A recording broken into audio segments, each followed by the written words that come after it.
Blog Talk Radio.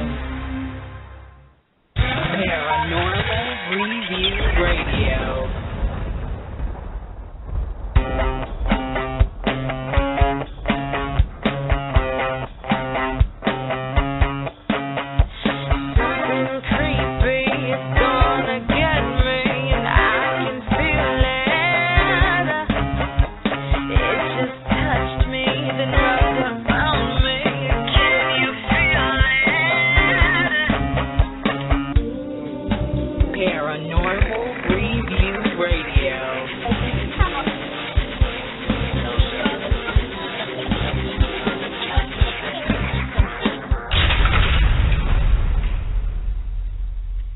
Hello and welcome back to Paranormal Review Radio, the only paranormal radio show on Blog Talk Radio that discusses a variety of topics with facts, opinions, and fun.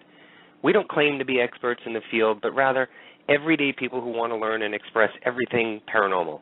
My name is Anthony Agati, broadcasting from New York City, and my co-host from Chicago is Lucy Liefried. Lucy, why don't you say hello to our listeners and give them some info? Hi, Anthony. Hi, everybody.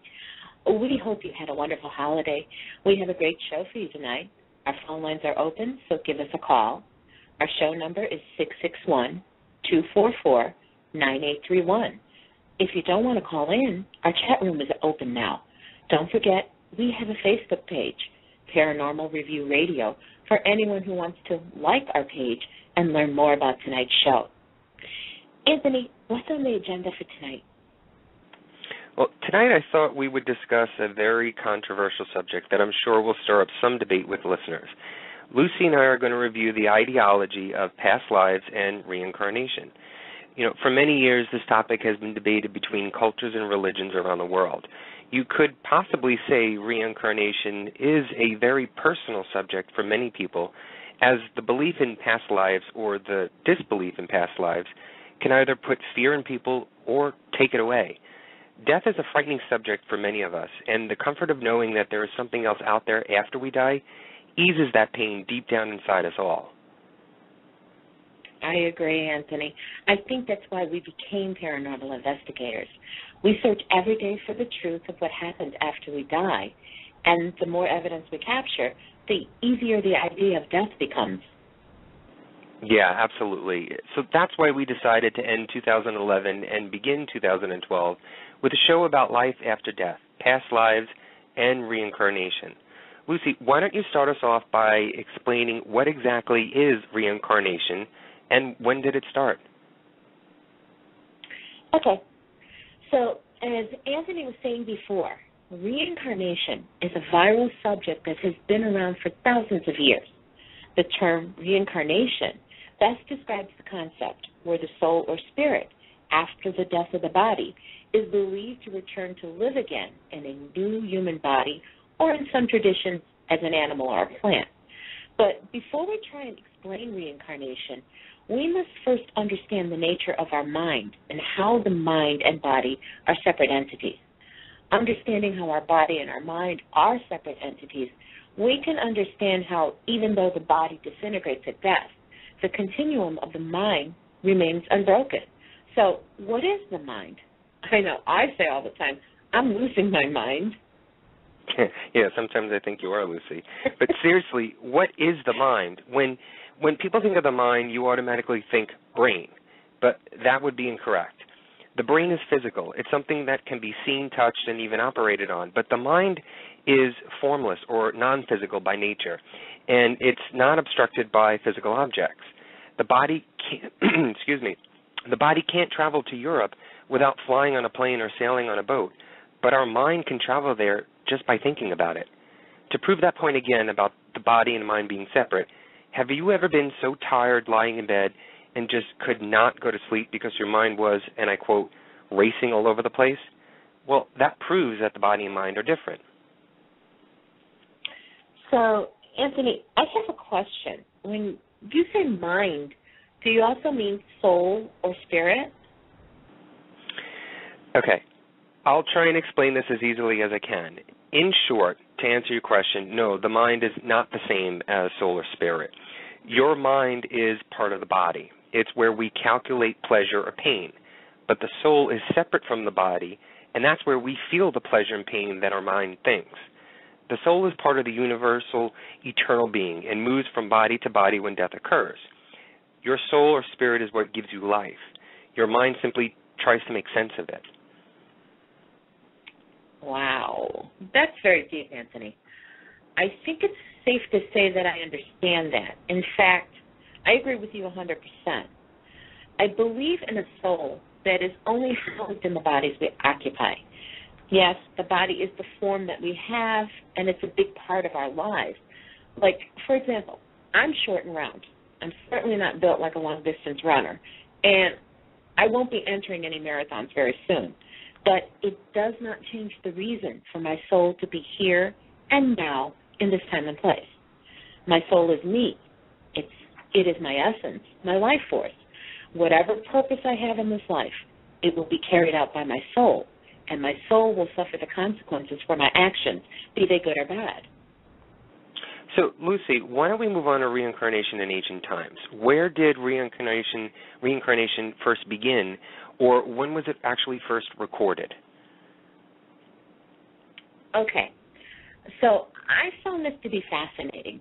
In order for someone to believe in the afterlife and not just the idea of reincarnation, you would have to believe that people in ancient times must have conducted a specific burial ceremony or burial method. I mean, if you believed you were going to another place after death, you probably thought that you could take things with you as well and would want to have these items in your tomb or burial place. So in my research, I found out that the earliest undisputed human burial dates back to 130,000 years ago. That's amazing. Human skeletal remains stained with a red ochre stain were found at the Skull Cave in Kavse, Israel. The grave had a variety of goods, including the jawbone of a wild boar. Now, we certainly don't know if these people believed in reincarnation, but all the pieces seem to indicate that they believed in some afterlife for human beings. So the origins of the notion of reincarnation are obscure. They apparently date back to the Iron Age, which is around 1200 BC. Discussion of the subject appears in the philosophical traditions of India and Greece from about the 6th century BC, but it's conspicuously absent from the early Vedic texts of India. Also during the Iron Age, the Greek pro-Socratics discussed reincarnation, and the Celtic Druids are also reported to have taught a doctrine of reincarnation. But the ideology of reincarnation has been noted all around the world and in almost every culture and religion. Let's take Hinduism. Now, in Hinduism, it is believed that an enduring soul survives after death, spends a variable amount of time in another realm, and then becomes associated with a new body. Rebirth into the opposite sex, or under certain circumstances, into a non-human animal form is also considered possible. Hinduism includes the concept of karma, the idea that the conditions into which one is born are determined by one's conduct in various previous lives. Life on earth is considered undesirable, and an individual may engage in religious practices in each life until eventually earning release from the cycle of rebirth, losing individuality, and achieving union with the infinite spirit. Then there's Buddhism. Now, Buddhism shares some concepts with Hinduism, but also has some significant differences. In particular, Theravada Buddhism, found in the southern parts of Asia, emphasizes the doctrine of anatta, or no soul, which states there is no enduring entity that persists from one life to the next. At the death of one personality, a new one comes into being, much as the flame of a dying candle can serve to light the flame of another. When an individual dies, a new personality is born, generally first into a non-terrestrial plane of existence, followed later by a new terrestrial personality. As in Hinduism, karma determines the circumstances of subsequent lives, so there is continuity between personalities, but not a persistence of identity. For this reason, Theravada Buddhists prefer the term rebirth to reincarnation. In Buddhism, the law of karma is viewed as naturalistic, akin to the laws of physics. Thus, circumstances of rebirth are not seen as rewards or punishments handed out by a controlling God, but are simply the natural results of various good deeds and misdeeds. The cycle of rebirths has involved innumerable lives over many eons, including ones in both sexes, in non-human animals, and in other realms. It inevitably involves suffering and continues until all cravings are lost and nirvana is achieved. Well, next we have the Shiite Muslims, and a number of groups of the Shiite Muslims in Western Asia, such as the Druses of Lebanon and Syria and the Alevis in Turkey, have a belief in reincarnation that does not include the concept of karma. Instead, they believe that God assigns souls to a series of lives in different circumstances that are generally disconnected from one another until the ultimate judgment day, when God sends them to heaven or to hell based on the moral quality of their actions during all of the various lives. The Druses also believe that rebirth occurs immediately after death with no discarnate existence possible, while the Alevis believe that rebirth in non-human animals can occur. The Druses do not, and in fact they believe that they can only be reborn as other Druses. Neither group believes that they can be reborn as members of the opposite sex. Now, in Judaism and Christianity, while reincarnation is not a belief in mainstream Judaism and Christianity, it is a part of the belief system of some of their groups. In Judaism, the Kabbalah, the body of teaching based on an esoteric interpretation of the Hebrew Scriptures, includes reincarnation, and Hasidic Jews included in their belief system. In Christianity, some groups of early Christians, particularly the Gnostic Christians, believe in reincarnation, and some Christians in Southern Europe believe in it until the Council of Constantinople in 553 CE. Some Christians find support for reincarnation in the passage in the New Testament book of Matthew, which Jesus seems to say that John the Baptist is the prophet of Elijah returned, but we'll get into that a little bit later. In ancient Greece, the Greek philosophers wrote extensively about the concept of reincarnation, beginning with the legendary Orpheus and with Pythagoras. After Socrates, Plato, whose ideas about reincarnation became particularly influential, taught that one soul is immortal, pre-exists before birth, and is reborn many times. Each soul chooses its next life, guided by its experiences in the previous lives. Aristotle initially accepted the ideas of his teacher Plato, but later largely rejected the concepts of reincarnation and immortality, becoming the father of materialism in Western thought. In West Africa, the concept of reincarnation is common among the various peoples of West Africa. In general, unlike Hindus and Buddhists, they believe that rebirth is desirable and that life on earth is preferable to that of the discarnate limbo state. They believe that individuals are generally reborn into the same family and that their souls may split into several rebirths simultaneously.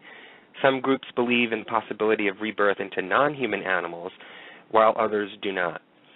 Many have the concept of repeater children, in which one soul will harass a family by repeatedly dying as an infant or young child, only to be reborn into the family again.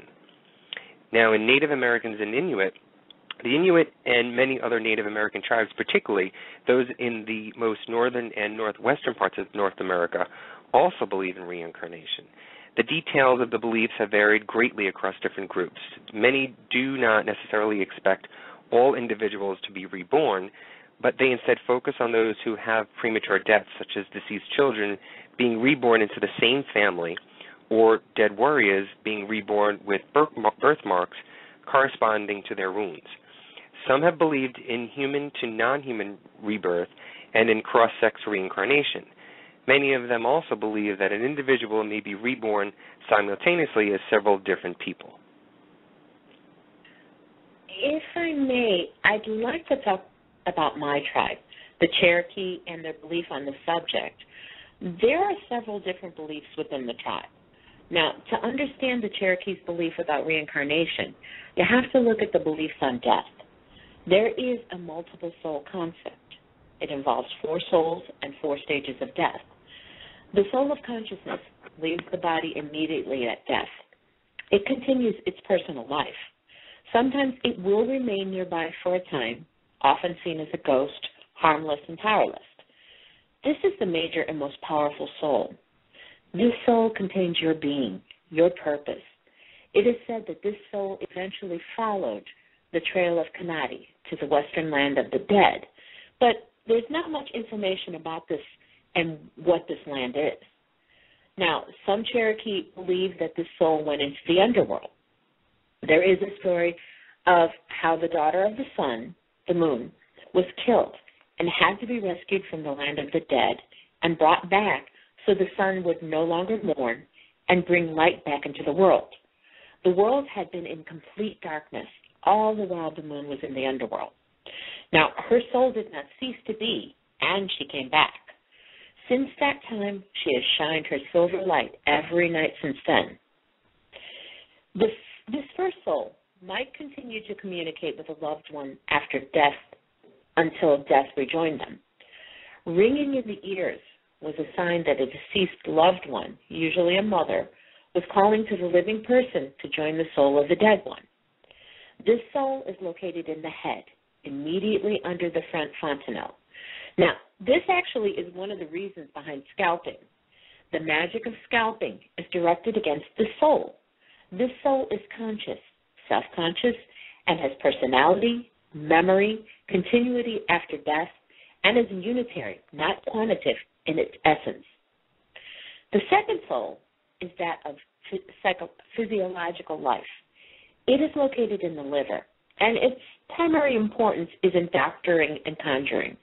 This soul is a substance, and it doesn't have a human form. It has no individuality, and is quantitative. There's either more or less of it. Now, the secretions are yellow bile, black bile, gastric juice, etc. But when the animating soul of conscious life leaves the body at the moment of death, stopping all the life processes, the other souls begin to die. That of the liver is gradually diffused back into nature as a life force, and it takes about a week for all of it to disappear from the body, if the death has been normal. The third soul is that of the circulation, and it's located in the heart and the blood and its secretion. Now, this soul is non-individual and quantitative. It takes about a month to die, and its substance gradually diffuses back into nature as a life force. The fourth soul is located in the bones. It takes about a year to die, and its essence gradually returns to nature, contributing its material to the growth of crystals in the ground, especially to quartz crystals that are used in divination and conjuring. Each soul has a purpose. Now, this may account for the multiple presence of a single being. As far as the actual afterlife is concerned, views differed according to what individual Cherokees believe about the powers who created and ruled the earth. Now, the worshippers of the sun believe that at death, the soul assumed different appearances. They thought at first it lingered about the place where the person had died for as long a time as that person had lived there. From there, the soul went to its prior place of residence and remained there for a similar time.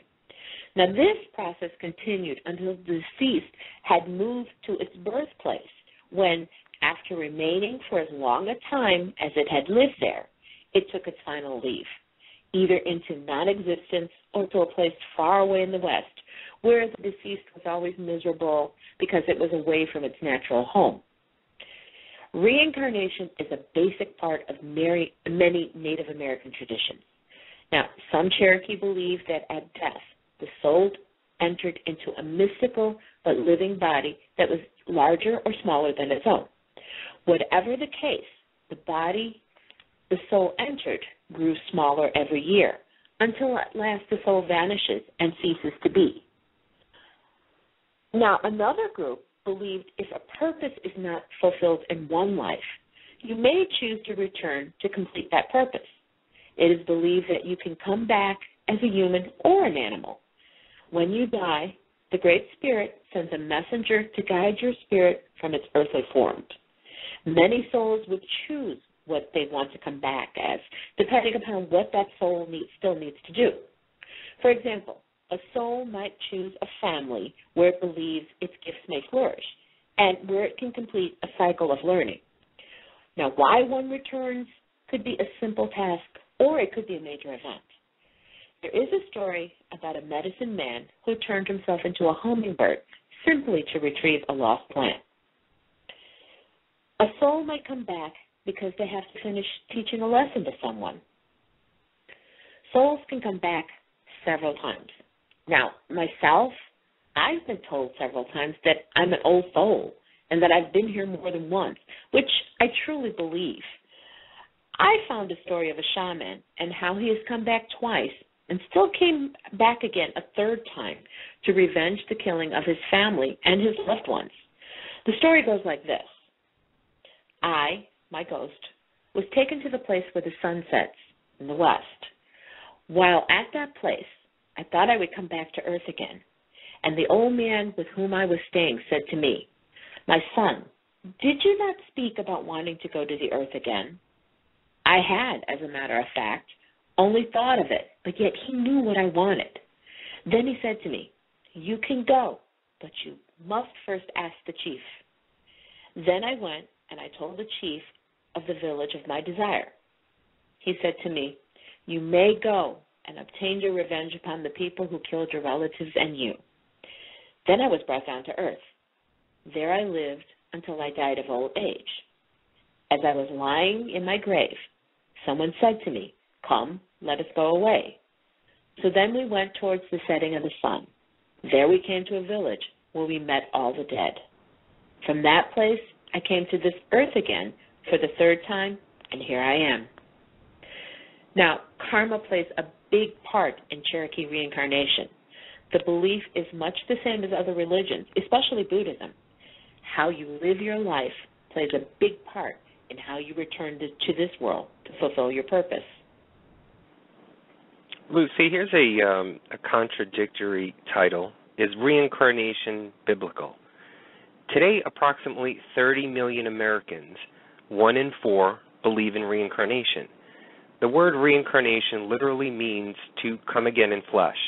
The process of reincarnation, continual rebirths in human bodies, allegedly continues until the soul has reached a state of perfection and merges back with its source, either God or a universal soul.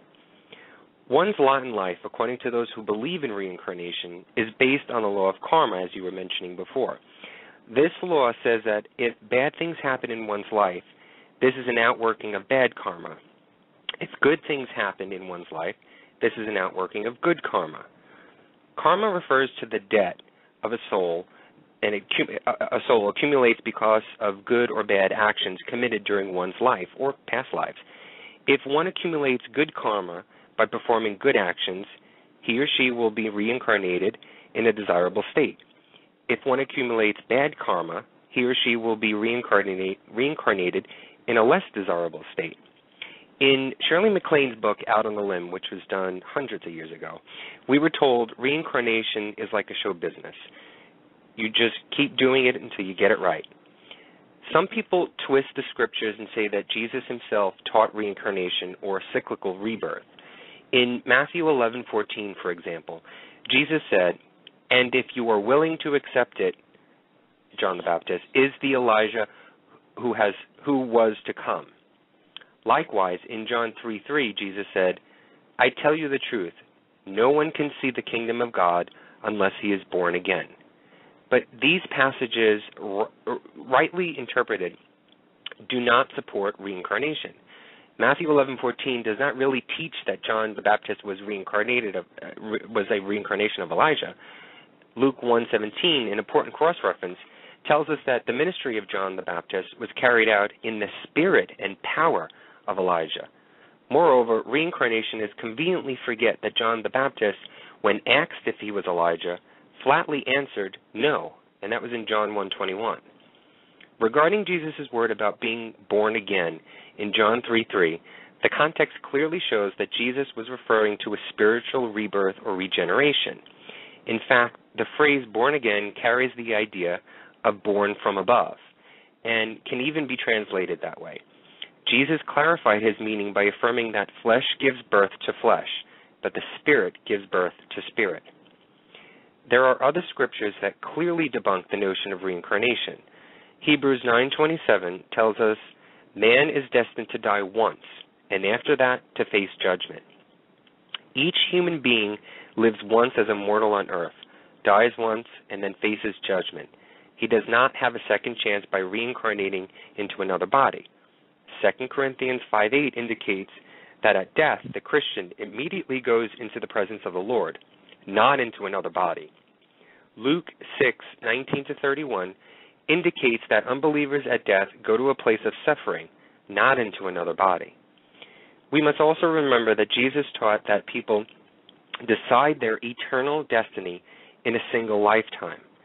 This is precisely why the Apostle Paul emphasized that now is the day of salvation in 2 Corinthians 6:2. Further, Jesus taught the concept of resurrection, not reincarnation. In fact, he predicted his own resurrection early in his public ministry. And after Jesus resurrected from the dead, he appeared to some disciples and said, "Look at my hands and my feet. It is I myself. Touch me and see. A ghost does not have flesh and bones, as you see I have." This is in Luke 24:39. Jesus resurrected in the same body that went into the tomb. His body even retained the scars and wounds in his hands, feet, and side from the crucifixion. In addition to biblically refuting reincarnation, we must also point to some of the practical problems involved in the theory of reincarnation. For example, we must ask, why does one get punished, via bad karma, for something he or she cannot remember having done in a previous life? Moreover, if the purpose of karma is to rid humanity of its selfish desires, as reincarnation would say, then why has there not been a noticeable improvement in human nature after all the millennia of reincarnations on Earth? Finally, if reincarnation and the law of karma are so beneficial on a practical level as reincarnationists claim, then how do they explain the immense and ever-worsening social and economic problems, including widespread poverty, starvation, disease, and horrible suffering in India, where reincarnation has been systematically taught throughout its history? Anthony, that last part is interesting. Since it's been so popular in India, you would think that after being reborn over and over again, they would do something to help build their country after the mistakes they've made in the past. It makes you think. Now, this brings me to something that I want to briefly discuss, and that's karma.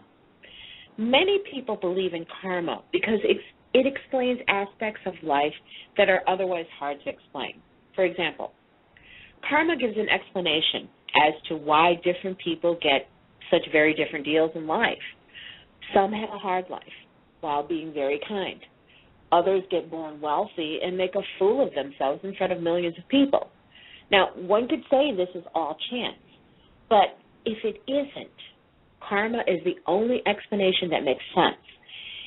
If the cause of most of our misery is karma, wealth and poverty, sickness and health, wisdom and stupidity are all ultimately the responsibility of each person themselves. What's more, if we help others, that'll come back to us. Helping others becomes the ultimate blessing. Not only are we helping someone else become a better person, the person helping will get the reward. And I'm not talking money here. I'm talking happiness, wisdom, chances to grow, meeting the right people. Good karma is ultimately not about being wealthy and getting the chance to dress up in the fanciest clothes. From a spiritual perspective, good karma means that the chance to grow in wisdom and get more and more chances to help and bless humanity. Where the secret is supposedly that we each need just to visualize happiness in order to get it. The doctrine of karma means that happiness can only come to all of us when we make the effort to try and make others happy. When people think of reincarnation, they usually think of reincarnating in the future into another human being. Well, what about an animal? This is hard to imagine. How can this personality reincarnate into an animal? The misconception from a philosophical point of view is this: it is not the personality that reincarnates. Our personality is formed by our circumstances, our body, our eating habits, the country we grew up in. Those are karmically caused, but change in each incarnation. What we take along into our next incarnation is what we've learned on a spiritual level and our habits, be them bad or good. Our past lives impact us in many ways. First of all, our circumstances, our talents, inclinations are to a large extent caused by our karmic inheritance. It's our starting point. It's what we do, what we choose to change or keep. It's up to us. Looking again at our future lives, if we are misusing our responsibilities as human beings and instead we live like pigs, chances are we will reincarnate as pigs.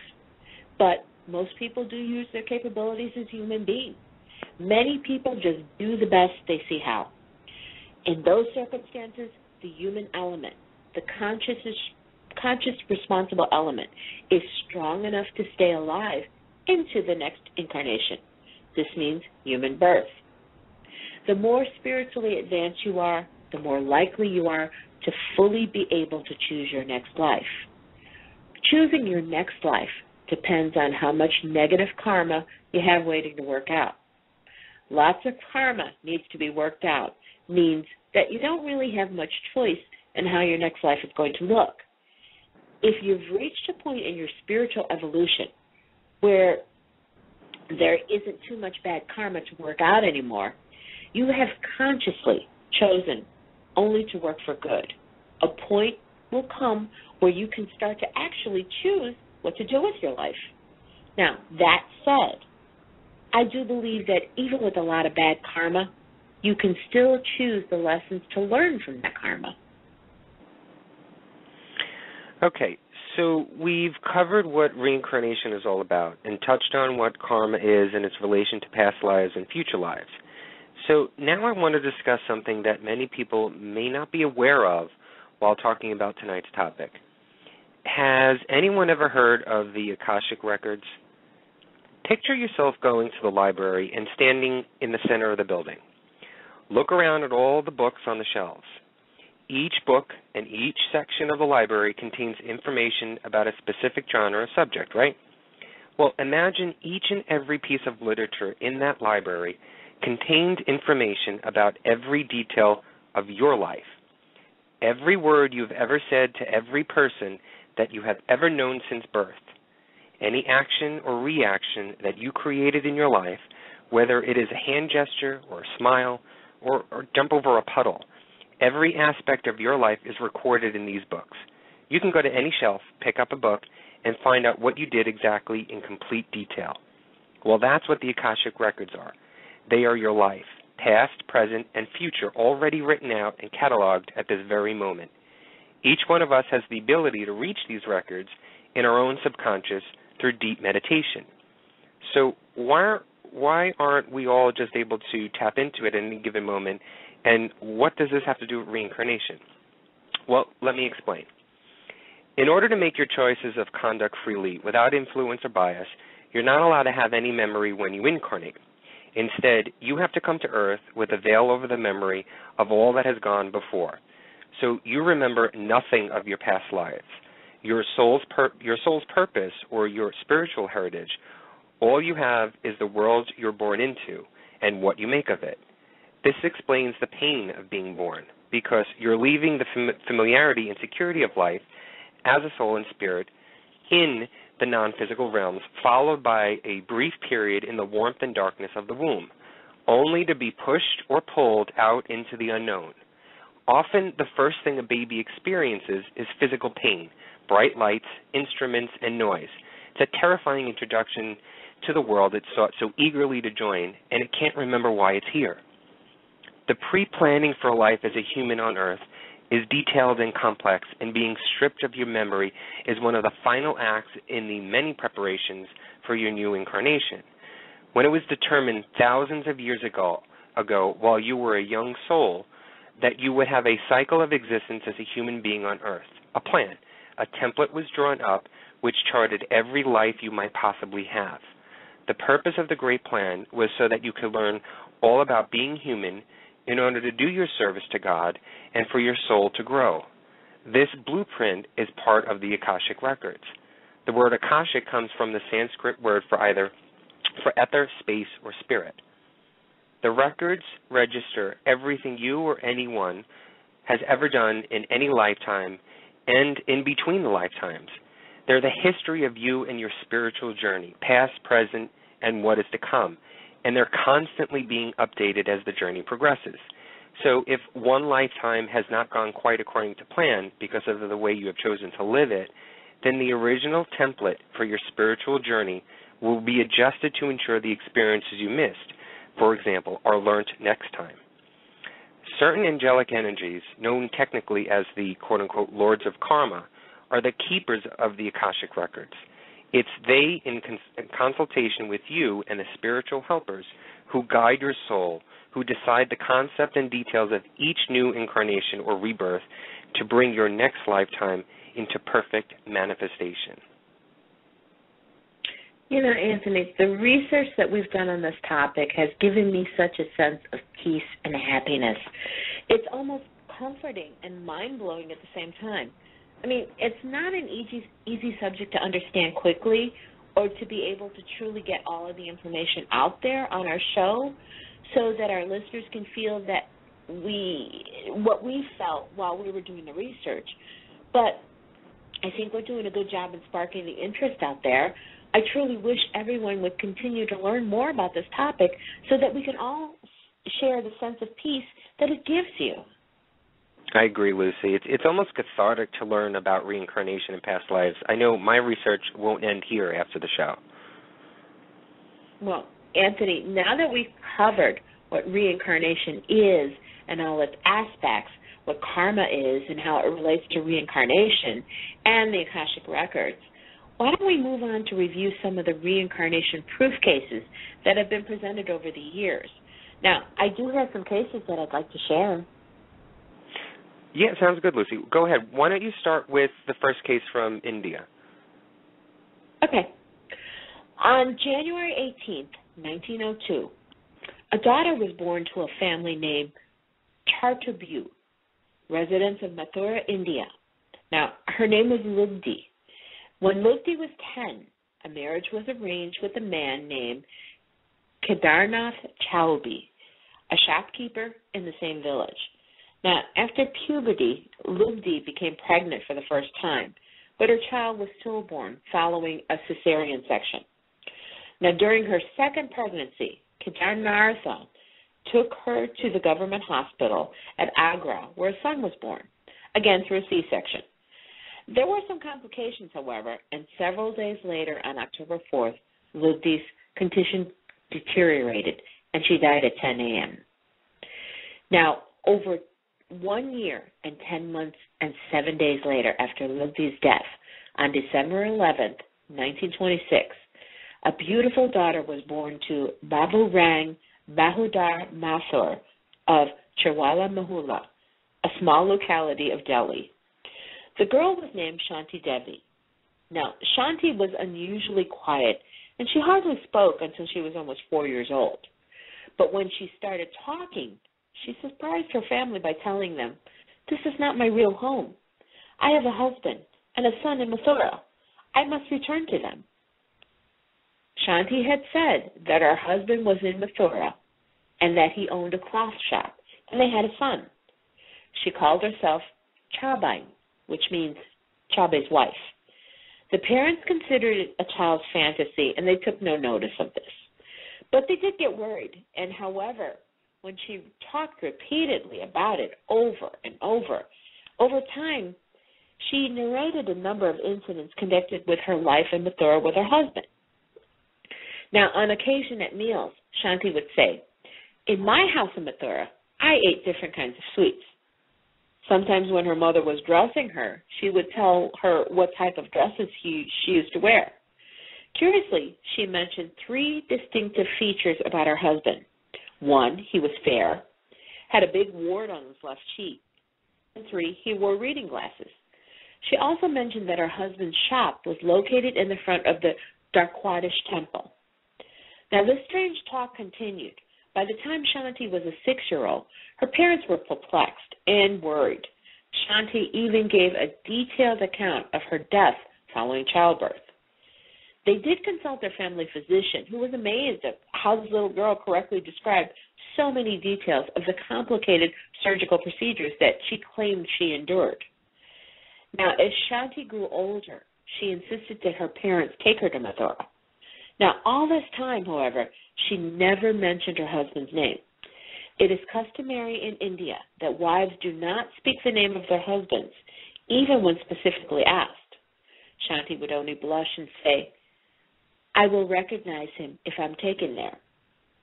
So her parents thought their daughter was mentally ill, and they tried everything to discourage her from her strange talk. But Shanti continued to talk about her other family and gave a specific address and more details about her previous home, her husband, and his family. Eventually, a teacher in a high school in Delhi told Shanti that her husband's name, if she told her husband's name, he would take her to Mathura. Convinced, she whispered his name into his ear, Kedarnath Chaubey. The teacher told her that he would arrange the trip to Mathura after he had made some inquiries. He wrote a letter to Kedarnath Chaubey detailing everything that Shanti said and invited him to visit Delhi. Amazingly, the teacher received a quick reply from Kedarnath, admitting that his young wife, Lugdi, had recently passed away. Even more amazing was all the details that Shanti had described about her old house and the members of her previously family. They were all true. Now, Shanti's story spread all over India through the media. Many intellectuals became interested in it. When the famous teacher and pacifist Mahatma Gandhi heard about it, he personally talked to Shanti and requested her to stay in his ashram. Gandhi instigated a committee to investigate and report on the claims that the little girl was making. Soon, a committee of 15 prominent people, which included politicians, national leaders, and members from the media, was formed, and they persuaded Shanti's parents to allow her to accompany them to Mathura.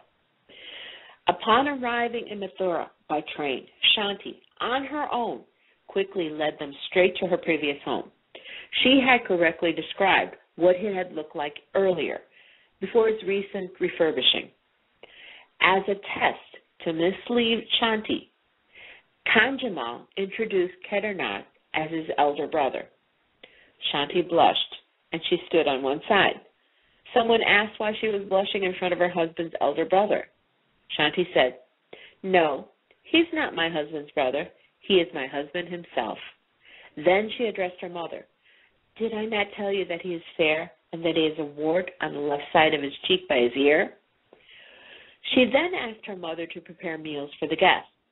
When the mother asked what she should prepare, she said that he was fond of stuffed potato paranthas and pumpkin curry. Kedarnath was speechless, as these were his favorite meals. He asked whether she could tell him anything unusual to help him accept that this was really his former wife. Shanti replied, "Yes, there is a well in the courtyard of our house where I used to take my bath." Now, she was also able to relate extremely intimate information, such as extramarital affairs of family members that no one outside the family could ever possibly know. But that wasn't enough to convince Kedarnath. He needed something really private that only his dead wife would know. Well, apparently Lugdi suffered from painful arthritis, making it difficult for her to move. Now, this presented problems when the couple tried to have sex, but Lugdi found a way to move that enabled her to have relations with her husband. This was an extremely private matter, yet Shanti was able to describe this in intimate detail. That ultimately convinced him. Now, Dr. Ian Stevenson, a leading authority on reincarnation, said, "I also interviewed Shanti Devi, her father, and the other pertinent witnesses, including Kedarnath.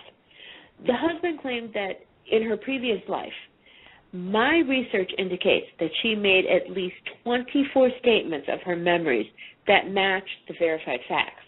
If not proof, it is certainly strongly suggestive of reincarnation. You know, Lucy, I read up on this story and also watched a documentary that was made, and I have to say it is a pretty convincing story. You know, from what was said, it does seem that this is one reincarnation case that could prove to be true. But one of the films that I watched mentioned that Lugdi's husband, Kedarnath, would frequently visit the shop in Delhi, directly across from the shop that Ashanti's family owned. They proposed that Shanti could have overheard conversations that Kedarnath would have with the other owners of the shop across the street and subconsciously formed the idea that she was his dead wife. Suggestive thinking is one of the opposing claims that scientists try to use to debunk past lives. I'm not sure what to believe, but it still is an amazing story and is still believed by many people to this day. I actually found another famous story, and I'm sure everybody's heard about this. It's a story about reincarnation, and it is about a woman in 1952 in Pueblo, Colorado. Maury Bernstein, a friend of a young woman named Virginia Tighe, was an amateur hypnotist and suggested putting Virginia under for a lark. At that very session, Virginia was taken back to early adulthood, to her early adolescence, and then to her childhood. Virginia proved to be more susceptible to hypnotic suggestion than most persons, so Bernstein decided to push the envelope and see if Virginia would find anything before birth. Almost instantly, the hypnotized Virginia began talking with an Irish accent. She claimed no longer to be Virginia, but a woman named Bridey Murphy, who had lived in Ireland in the 19th century. This was curious to say the least, especially as Virginia had never been to Ireland and did not speak with any kind of accent. Word soon spread, and Bernstein conducted further sessions which put together a biography of Bridey. She had been born in 1798 in Cork, Ireland. She grew up there until she was 17 and married a lawyer and moved to Belfast. She lived an unremarkable life and died in 1864. She reported watching her own funeral and stated that the afterlife was neither a place of sadness nor of happiness. Once the media knew about the developing story, it became top news. Reporters flocked to Cork and Belfast to search through records for a woman named Bridey Murphy living in the area during the pertinent years. Unfortunately, nobody could find a birth certificate or death certificate in Bridey's name. The house she claimed to have lived in was a wooden structure, but all houses in the area during the 1800s had been made of brick or stone. Some of her pronunciations of Irish names and words were incorrect. However, Virginia, or Bridey, did provide some correct information concerning detailed descriptions of the area, nearby tradesmen, and the placement of certain buildings. Things got out of control. Time magazine reports that come-as-you-were parties became popular, and bars were serving reincarnation cocktails. People were claiming to have formerly been royalty, medieval peasants, or even animals. One sad case involved a 19-year-old who killed himself in order to, as his suicide note stated, prove the phenomenon once and for all. Not totally convinced, the reporters switched tactics and started looking into Virginia's history instead of Bridey's. This led to an interesting and damning development. The whole story fell apart when it was discovered that Virginia, when a child, lived across the street from a woman named Bridey Murphy Corkell. This, combined with the incorrect and missing information of 19th century Ireland, led many to believe that Virginia picked up all of the quote-unquote Bridey's knowledge through visits to her neighbor or others in the area. Most researchers closed the case, although there are determined few who continue to assert that Virginia's case is conclusive proof for the belief in reincarnation.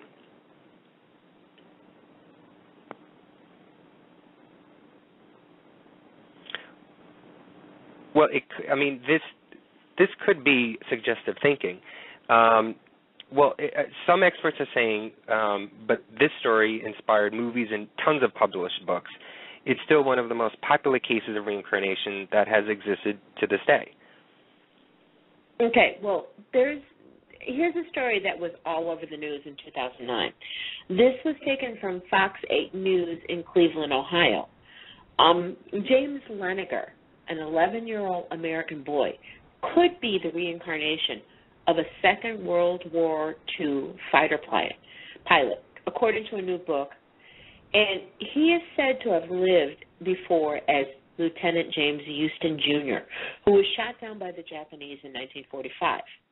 Now, a book about him called Soul Survivor is a bestseller in the U.S., and it tells how he began to have dreams about the war as a 2-year-old. His parents, Bruce and Andrea, were initially skeptical about the idea of reincarnation, but have now traced the relatives of the dead pilot who were impressed by James' apparent memories of the war.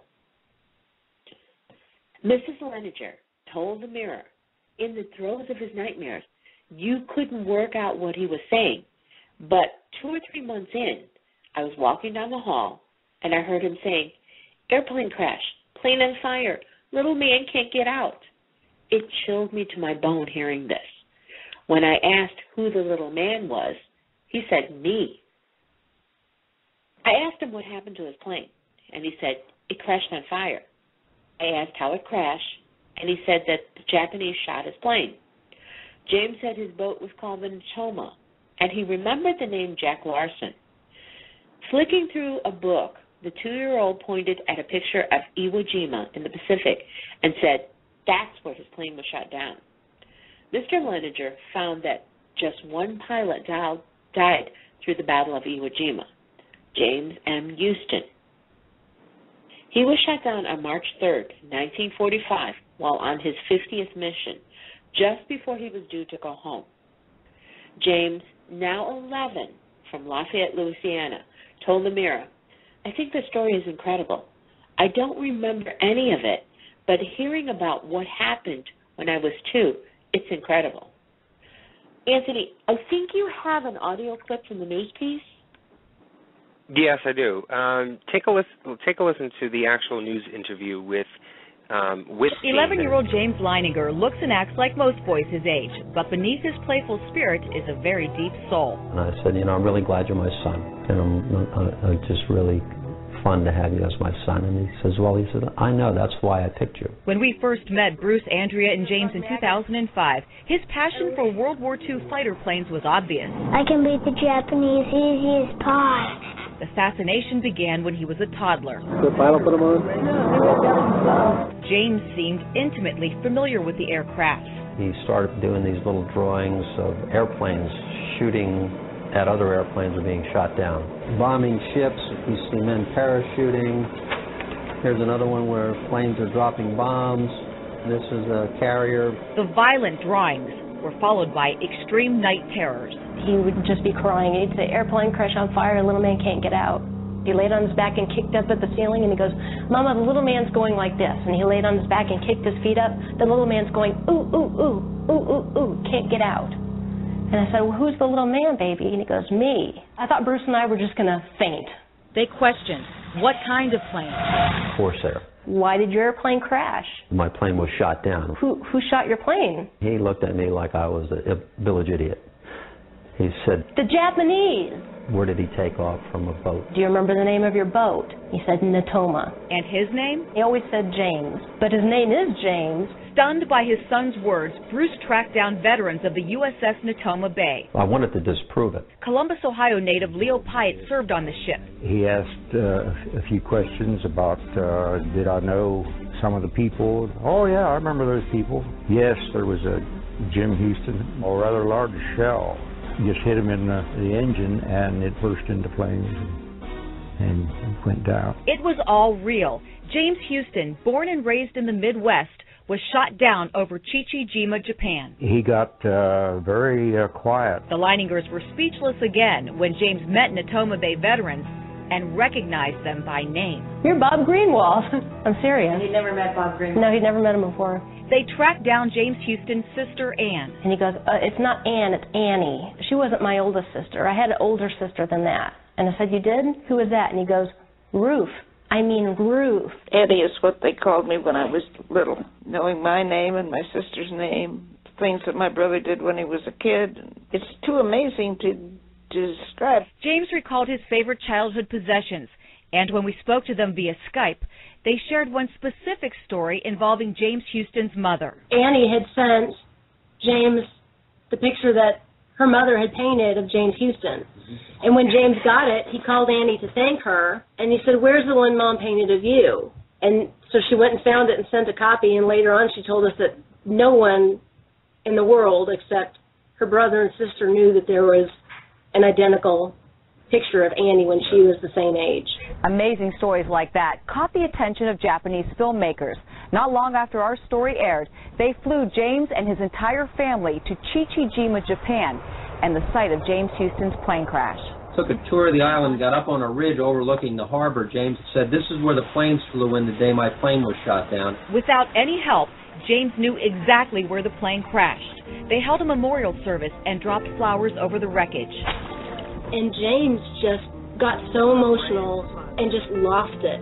And it was just the most heart-wrenching thing. But when it was over, it was cathartic. You know, it still gives me goosebumps to think that we actually got there and we were there and we were able to close the loop, especially for James, that it was something really important to him. And when they returned, the death and destruction pictures were replaced with this. There's dolphins and the Japanese ship has its flags flying. At James's urging, they put all of this and many more incredible stories on paper and published this new book, Soul Survivor. I hope that it helps people understand the meaning of how precious life is, how fast it can just blow away. The Leiningers say they aren't promoting reincarnation. Before James, they didn't believe in it. And I really believe that there's a purpose to this story and that the God that created us wants this story told. And I also hope that it opens people's eyes up to reincarnation. You do? Yeah, I hope it opens people's eyes up to the fact that reincarnation can happen. It is a possibility. It's not a lie. Suzanne Stratford, Fox 8 News. You know, Anthony, I love this story. I truly believe that he is James M. Houston. The fact that he said, "I know, that's why I picked you," illustrates what I had mentioned before when I was talking about the Cherokee belief. Now, his soul has a purpose to complete. He chose the parents who were able to help him complete the purpose he's here for. It's amazing to see how this child knows things, like who the other servicemen were by name or where the plane was shot down. And I totally understand what he's going through, and I kind of want to draw on my own experience on this. And I have to mention about the first time I ever went to New Orleans. I've never been there before, but I drove down with a friend for a weekend trip. We stayed in the French Quarter, and the moment I set foot in the quarter, I felt like I was at home. I knew the name of every street in the quarter. I knew where the buildings were located. I knew where one particular voodoo temple was on Rampart Street. I even knew the exact location of Marie Laveau's tomb in St. Louis Cemetery No. 1 without a guidebook. Now, I'm a city girl. I don't particularly like the country. And when I went into the swamp on an airboat, I felt like I had lived there all my life. Now, my friend said that I became a completely different person, and I ran around like a mad woman. But I just knew I had to see, I had to touch, I had to feel everything that was there, the air, the scent, everything. Why? I don't know. But to this day, New Orleans still feels like a second home to me. Every visit that I've made there has felt like it felt like a homecoming to me. And I have absolutely no ties there whatsoever. Wow, that's amazing. Here's something that I found to be what I like to call a what the hell moment. This is going to sort of, this blew me away when I was doing my research on it. And I'm actually going to go back online, and I think there's even a couple of books on it, and read up more about this, because this is a what the hell moment. Has anyone heard about the idea that Abraham Lincoln and John F. Kennedy could be the same spirit repeating its mistakes over again. I know, another conspiracy theory, but just check out some of the facts that I found on this idea. According to reincarnation beliefs, history tends to repeat itself until those who have participated in it learn their lessons and change for the better. This means that an individual may face identical situations from one life to the next until they're able to conquer whatever cause and effect chain reaction they have caused from a previous life. As an example, a person who lives by the sword in one life dies without having made amends for his mistakes, will in the next life be faced with identical situations which must be overcome. Ultimately, such a person will have to face themselves and have inflicted upon them everything that they've inflicted upon others. Divine justice in many religions shows that those who live by the sword will die by the sword, if not in their present life, but likely in a future life. Reincarnation theory states that those who do not learn from history are doomed to repeat it. Now, the lives of President Kennedy and President Abraham Lincoln had so many parallels that it cannot be dismissed as pure coincidence. To many, these parallels are evidence of history repeating itself and evidence of reincarnation. To me, these parallels may be circumstantial evidence and that President Kennedy was the reincarnation of President Lincoln. Okay, decide for yourself. Here are the facts. Both were elected to Congress in the 46th year, in the 19th, and then in the 20th centuries.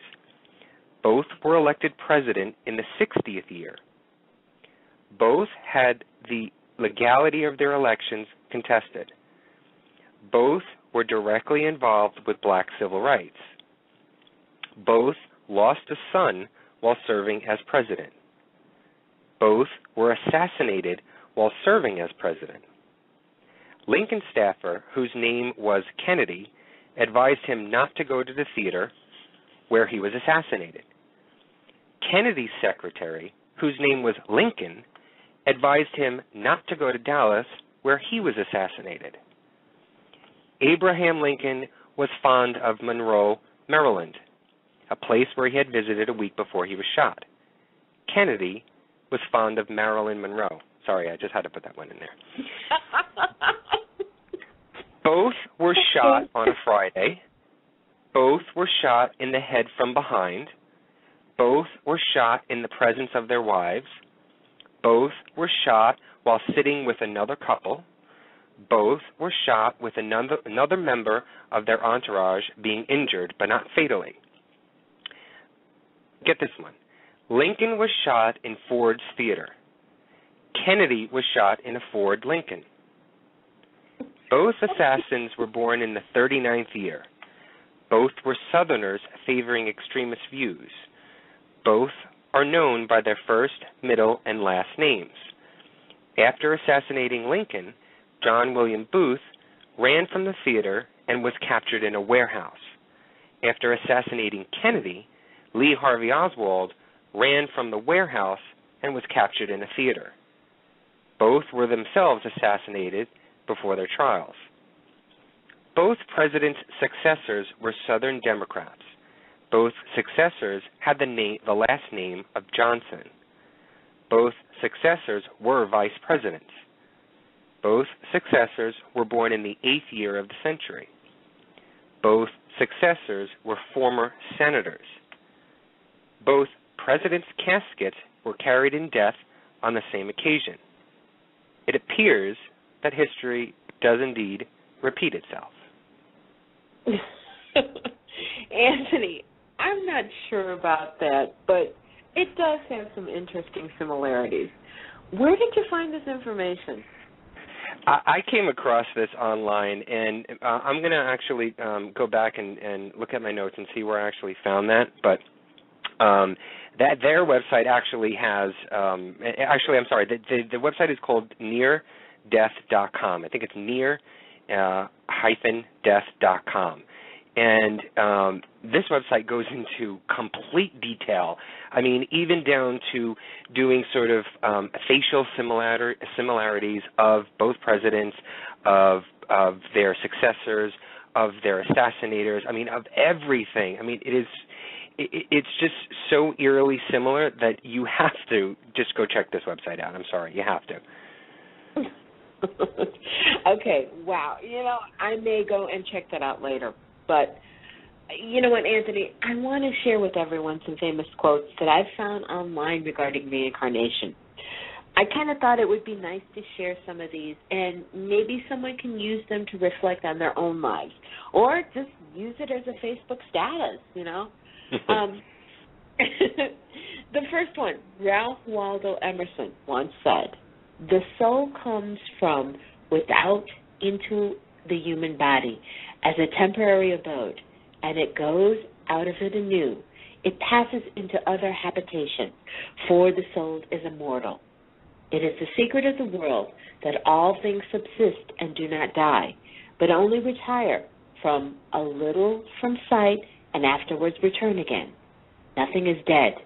Men feign themselves as dead and endure mock funerals, but where they stand looking out of the window, sound and well, in some strange new disguise."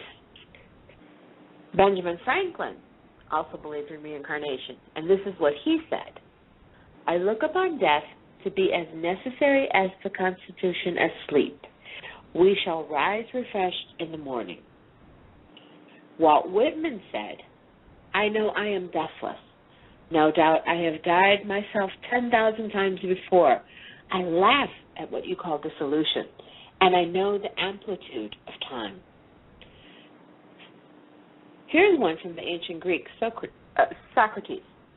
"I am confident that there truly is such a thing as living again, that the living spring from the dead, and that the souls of the dead are in existence."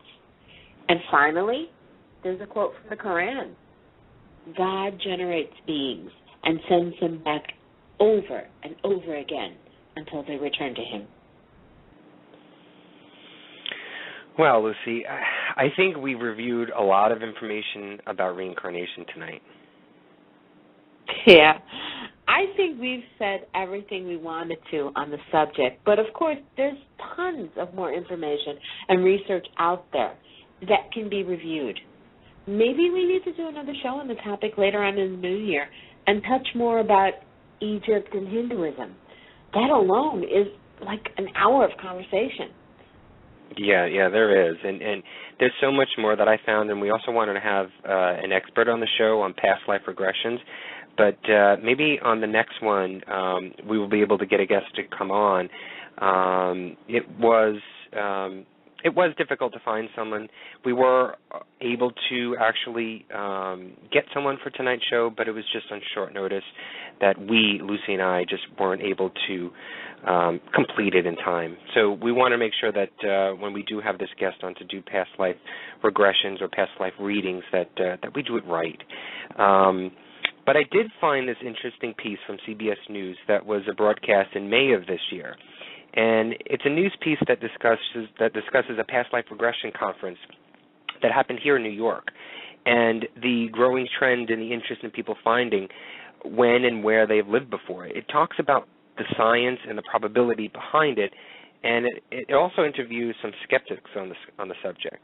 It's a good piece to listen to and gives you both sides of the belief of reincarnation. Just listen and make your own decision.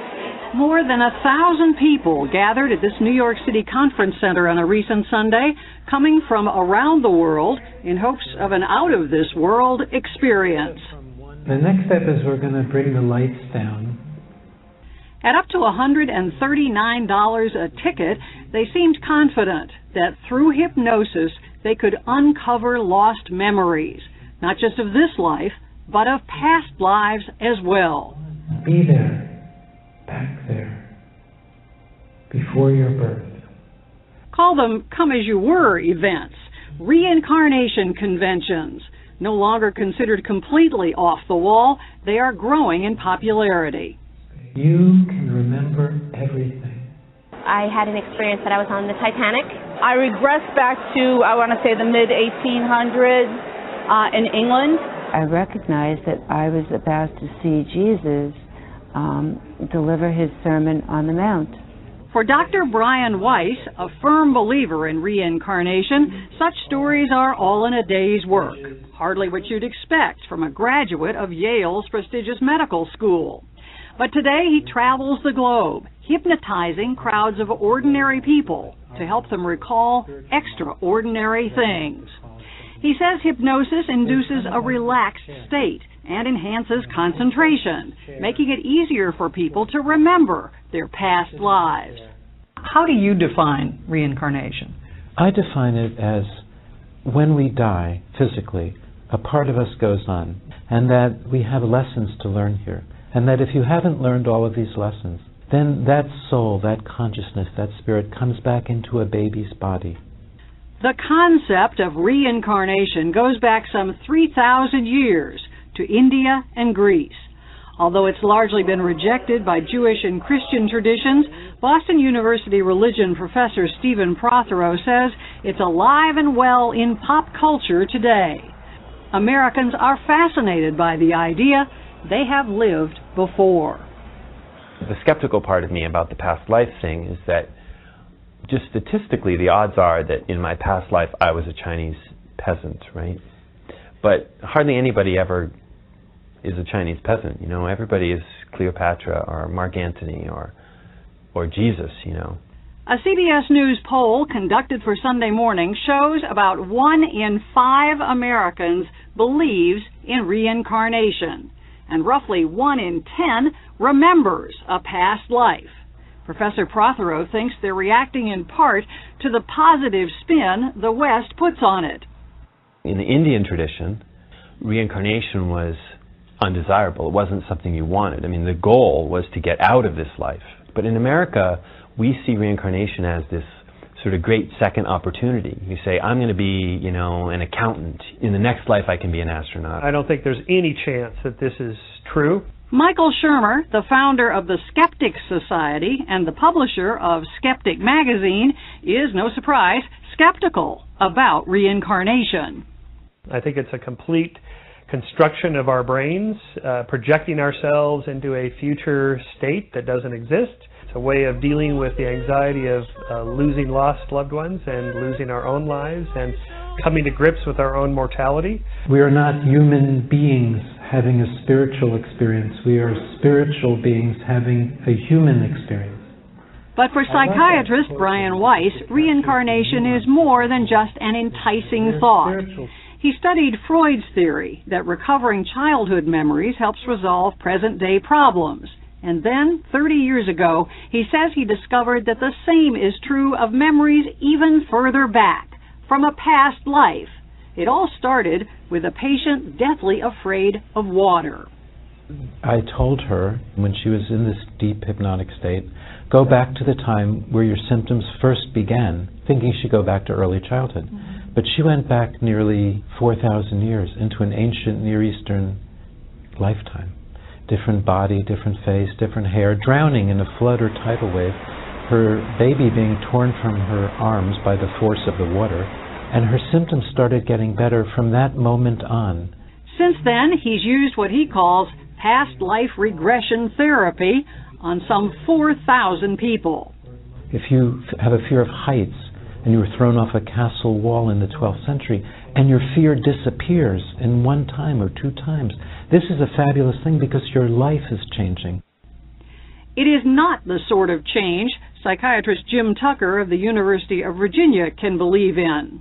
I do not trust hypnosis as a tool for any memories, again, even including for this life, because it's so unreliable. Sometimes it's accurate, sometimes it's wildly inaccurate. They're not intending to create fantasy, but that's what the mind can do under hypnosis. But that is not to say that he doesn't believe in past lives. In fact, that's his specialty. We've got 2,500 cases total. Dr. Tucker focuses on children, young children, who he says have volunteered information about past lives. No hypnosis involved. Why do you focus on kids? Well, because they're the ones that have the memories. Take the Colorado toddler who claimed to be his dead grandfather, a man he never knew. Dr. Tucker says the child recalled obscure details of his grandfather's life, even picked him out of a class picture, saying, "That's me." If that's not spooky enough for you, try this. Many of the children describe lives that ended violently or ended early. Drownings, murders, motor vehicle accidents, suicide, snake bites. What's more, he says that university researchers verified their stories. In fact, he showed us photos where children have birthmarks supposedly corresponding to fatal wounds in their past lives. This is a little boy who seemed to remember the life of a boy in a nearby village who had lost the fingers of his right hand in a fodder chopping machine. And he was born with his hands looking like this here, which is a very unusual birth defect to only have one hand affected like this. I think some people might be surprised in a way, the University of Virginia, a very sort of conventional, place, very well thought of, not the kind of place where you would expect this to be going on. Well, I think there are an awful lot of us who also wonder if there is something more, that either spirituality or consciousness or whatever terms people use, but that there might be more to life than just the physical. Not skeptic Michael Shermer, who says he doubts there's anything to be reborn, and he insists that science is on his side. The evidence is pretty sound that I'm right because of these examples of damage to the brain, strokes, and especially Alzheimer's and dementia. When the brain tissue disintegrates and dies, the personality, the person, the memory dies with it. We know this for a fact. But here's another fact. Dr. Brian Weiss continues to draw huge crowds. Dr. Jim Tucker keeps moving ahead with his research. And neither one plans to stop working anytime soon. Certainly not in this lifetime. We're not going to be able to extract a blood sample and get DNA and say, oh, I see you were alive in the 11th century. No, it's people remembering it, so it's clinical proof. Will any of this ever be proved to a scientific certainty? No, I don't think our work will lead to scientific certainty. But I also don't think there's a scientific certainty that nothing carries on after we die. That hasn't been proven either.